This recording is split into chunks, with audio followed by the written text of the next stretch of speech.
Okay, the next guy, we're down our last few. Go ahead, start clapping up for Jason Grindle, everyone!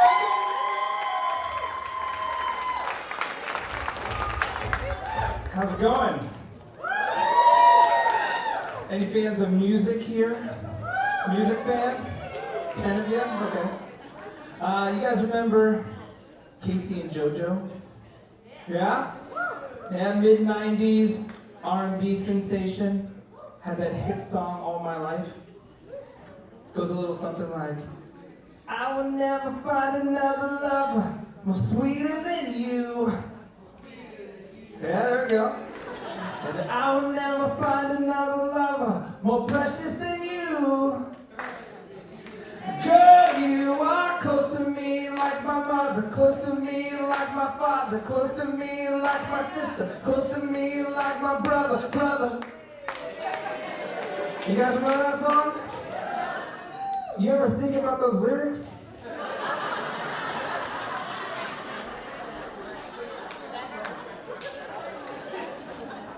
It's weird, right? Like you can never use that as a pickup line. It just comes off weird. You're at that dance, because that's where that song always played, high school dances. You're just like, hey girl. Hey girl. And she's like, yeah, what's up? I want you to be close to me like my sister. It's weird. That's all I'm saying. That's all I'm saying. But that's 90s music for you, man. For some reason, 90s music was the best and the worst at the same time. Yeah. And it's always the songs that get stuck in your head that drive you crazy. Now, I have this condition where music is constantly playing in my head like a radio. And it's all the best songs from the 90s. And I can't control when that music decides to come to the forefront of my mind. And I start rocking out to those jams at the wrong opportunities. So I'll be in a meeting at work, a serious meeting, and the boss is like, hey, listen, we need to go over these numbers. Things aren't looking good. And everyone's fully focused.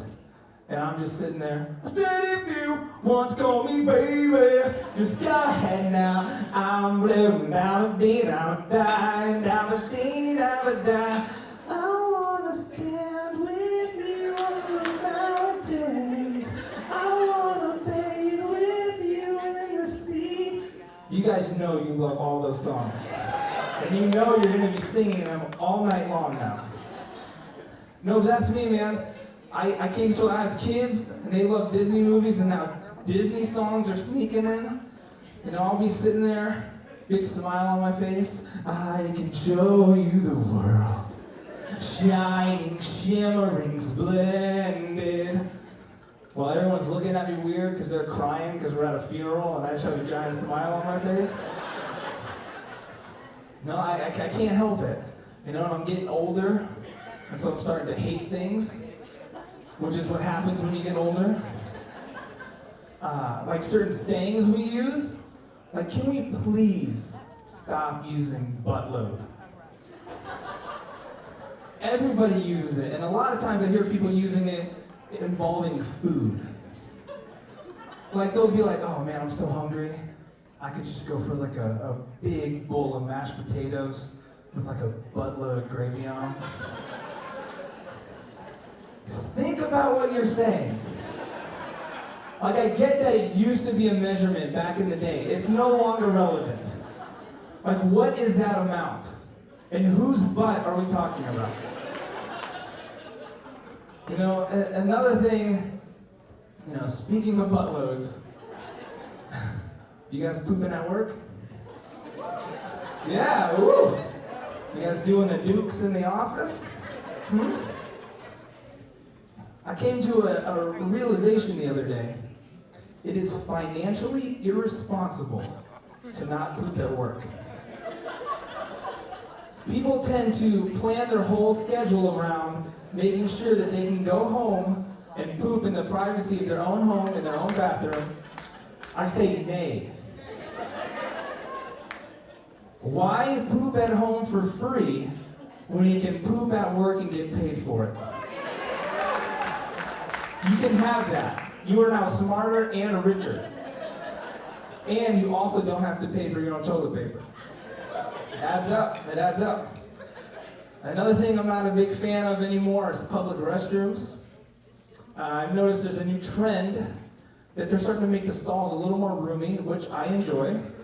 But they're starting to make the doors open outward, which doesn't make sense. We tend to put a lot of trust in that little bitty lock. And a lot of the times, the door is out of reach when you're on the toilet. Now, when the door opens inward, and that lock fails, you can flex up and be a man about it. Just, hey, this door's in here. Occupied, right? The door, it can't come in. When the door opens outward, and you can't grab it, there's no manly way to get out of that situation. You know, you're just like, someone's in here! Occupied! All right, that's my time, guys. Thanks a lot.